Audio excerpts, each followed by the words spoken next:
Bengaluru, India's tech capital, is witnessing a worrying rise in the fire accident from commercial buildings to residential apartments. Recent incidents have raised serious safety concerns. So, what's causing these frequent fires? Experts point to electric short circuit as the primary reason. Many buildings in the city are old with outdated wiring system that cannot handle modern power loads. Add to the illegal modification, poor maintenance, and the lack of fire safety audits. Another major issue is congestion. Narrow roads, traffic delays prevent fire engines from reaching the spot on time. In several cases, firefighting teams have struggled due to the blocked access routes. This is also negligence in following fire safety norms. Many buildings either don't have proper fire exits or fail to maintain extinguishers. Regular inspections are often ignored until a tragedy occurs. Authorities have now started cracking down on violation, but the question remains, is too late.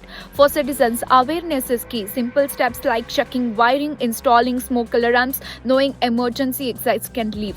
Bengaluru growth has been rapid, but safety infrastructure hasn't kept pace.